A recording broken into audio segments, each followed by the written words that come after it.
नमस्कार। जब तक न्यूज 24 में आपका स्वागत है।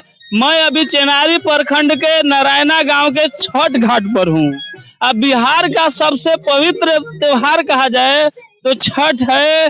जो छठ पूजा किस तरह से नारायणा गांव में किया जाता है, मैं यहाँ के लोगों से जानने की कोशिश कर रहा हूँ। क्या नाम है? हमारा नाम दिवाकर तिवारी है। छठ पूजा नारायणा गांव में किस तरह से किया जाता है?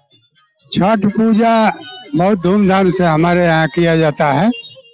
ये हम लोगों का हिंदू धर्म का सनातन संस्कृति के अनुसार छठ का विशेष महत्व है, क्योंकि छठ के पावन अवसर पर इस तिथि को आज जो सूरज से जो ऊर्जा निकलती है उसका बहुत बड़ा विशेष महत्व है।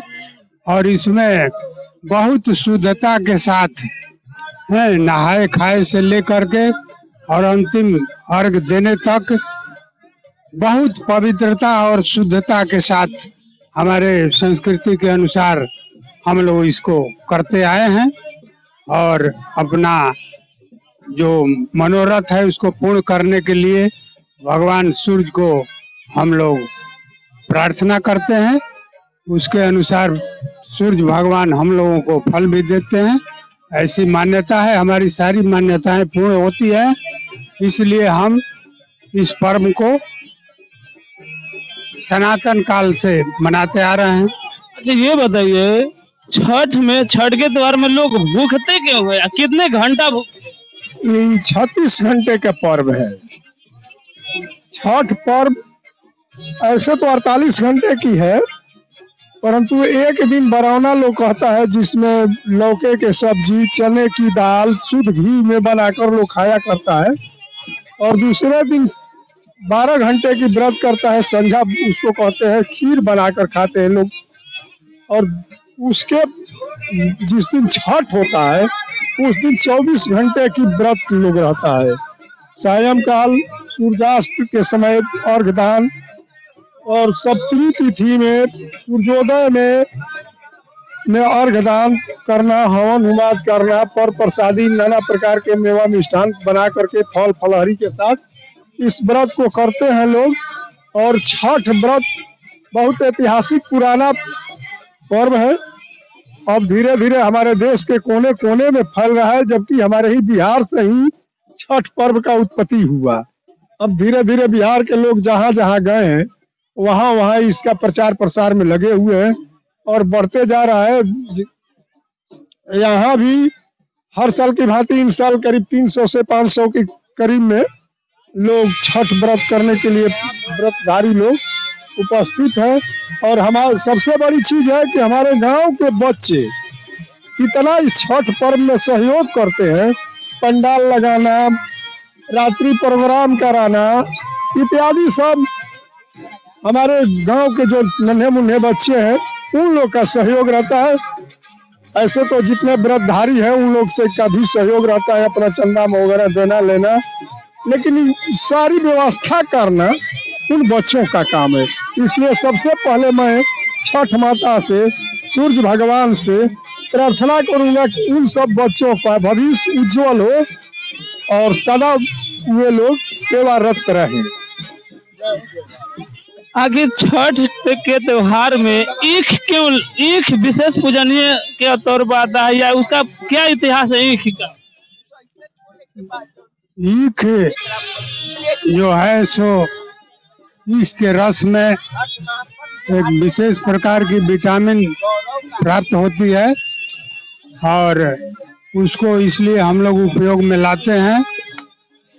और इस व्रत में और सब जितने भी हैं फल फूल उसमें इत्यादि मिलावट का भी कुछ मिश्रण रहता है, लेकिन ये जो ईख है वो जमीन से उत्पन्न होता है और उसमें इससे शारीरिक और वैज्ञानिक मान्यता भी है और धार्मिक मान्यता भी है। इससे हम लोगों को शरीर में बहुत शुद्ध एनर्जी प्राप्त होती है, इसलिए हम लोग छठ का। पूरे देशवासियों को नारायणा गांव से क्या संदेश देना चाहते हैं छठ पूजा में?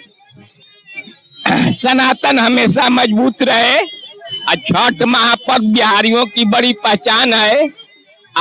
छठ का भव्य आयोजन इस साल से अगले साल नरैना पोखरा के घाट बनवाकर मदन दुबे के नेतृत्व में पोखरा का घाट बनेगा और छठ का भव्य देव जैसा प्रोग्राम होगा। कहाँ बनेगा पोखरा? वो नरैना गांव के काली माई के मंदिर के समीप मदन दुबे के नेतृत्व में घाट बनेगा। घाट बनेगा, हाँ। जो लोग नहर पाते हैं, नहर पानी वो काली माई के यहाँ ही छठ होगा। ये बताइए, आपके गांव का जो इतिहास रहा, लोग नहरे पर आते हैं त्योहार मनाने के लिए, खासकर आखिर क्यों? नहर या गंगा जल या गंगा नदी, छठ जैसे नदी का ही पर्व है, घर में पर्व नहीं होता। ऐसे तो मान लीजिए कोई के पास व्यवस्था है तो घर में कर लेगा। छठ हमारे पूर्वज के ही द्वारा होते आ रहा है, अब तो इसका विस्तार हो गया बहुत काफी मात्रा में। छठ ये जो है महापर्व में आता है और यह सूर्य भगवान का व्रत है। जहाँ तक इसमें फल की सवाल है, इसमें फल तो बहुत प्रकार का है, लेकिन मुख्य फल इसमें होता है केला, सेब, अनार, अमरूद, प्लस ये सिंगड़ा का फल जो कंचा सिंगड़ा है। और ये 3 दिन का व्रत है। पहला फर्स्ट टाइम में लौका भात आदमी शुद्ध खाते हैं, शुद्ध घी बनाकर सब्जी।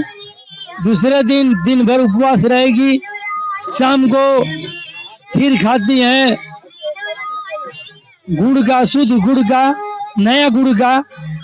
इसमें नया ही गुड़ होना चाहिए, पुरान गुड़ से नहीं होता है। और जहाँ ऊख के बात पूछ रहे हैं, तो ऊख जो है सो ऊख का रस जो सो बहुत शुद्ध चीज होता है, विष्णु भगवान का प्रिय चीज है, सूर्य भगवान का प्रिय है। और ऊख जो है सो फलदार में होता है। बहुत लोग आदमी कहते हैं कि शादी विवाह में बांस का ही मंडप क्यों बनता है। इसी प्रकार से ऊख का ही मंडप बनता है। अलग अलग अपना अपना सिस्टम है। क्या नाम है आपका? मेरा नाम हुआ उमा शंकर मिश्रा।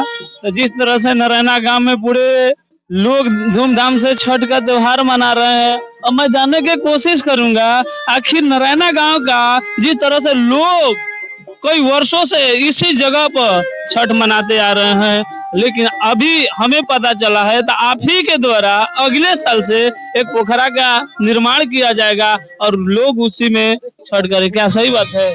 देखिए, एकदम आपका कहना सही है। मैं आपके चैनल का भी धन्यवाद करता हूं कि आप अपना जो टाइम है यहाँ इस पर्व में, इस त्योहार में, इस आस्था में दे रहे हैं। और हम भी जितने भी न्यूज आज 1-1.5 महीने से सुन रहे हैं कि आज डीएम साहब उस छठ घाट का निरीक्षण किए, तो एसडीएम साहब उस छठ घाट का निरीक्षण किए, तो ये थाना प्रभारी छठ घाट का निरीक्षण किए, तो बीडीओ साहब उनके साथ थे, तो सीओ साहब उनके साथ थे। लेकिन तब रही बात कि हम इस चीज को सोचते ही रह गए कि नरैना छठ घाट का निरीक्षण कोई नहीं कर रहा है। नरैना छठ घाट का निरीक्षण नहीं हो रहा है, तो इसीलिए नहीं हो रहा है कि यहाँ छठ घाट का व्यवस्था नहीं है, छठ घाट के लायक नहीं है। तो और बाकी जगहों पे हम सुनते हैं कि से मतलब यहाँ पर एक ट्रक ने एक स्कॉर्पियो को धक्का दिया, जो कि इतने श्रद्धालुओं को रौंदते हुए स्कॉर्पियो निकल गया। तो उस चीज की सरकार इंतजार करती रहती है। हमको लगता है कि जब ऐसा कोई घटना घट जाए तब हम वहां पर जाएंगे, ऐसा व्यवस्था कुछ करेंगे। तो हमको लग रहा है कि ये सरकार या हमारे ऊंचे जो पदाधिकारी हैं हमारे गांव से ऐसा ही उम्मीद रखे हैं कि वहां पर भी किसी प्रकार का ऐसी कोई घटना घट जाए।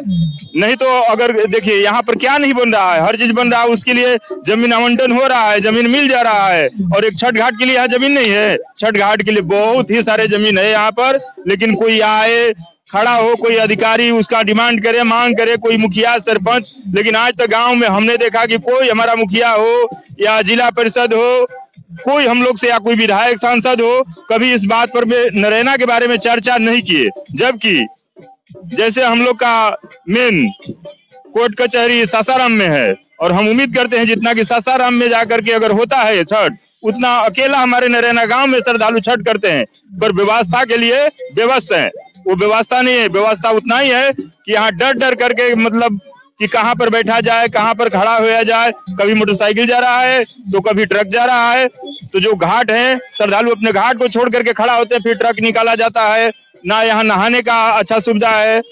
अब गांव से एकदम मेन रोड पर आते हैं, बच्चे भी आते हैं। तो हम चाहेंगे कि डीएम साहब खुद भी जैसे आज दौरे में ही होंगे और जैसे बाकी छठ घाट का निरीक्षण कर रहे हैं, वैसे एक बार आकर के निवेदन करेंगे हम डीएम साहब से कि आकर के नरैना का भी निरीक्षण कर ले और देख लें कि हकीकत क्या है, यहाँ छठ घाट की जरूरत है या नहीं है। अगर देखिए नहीं का तो कोई मतलब ही नहीं है कि नहीं है, छठ घाट की जरूरत है, पर आकर के देखें और यहाँ पर छठ घाट बनवाएं।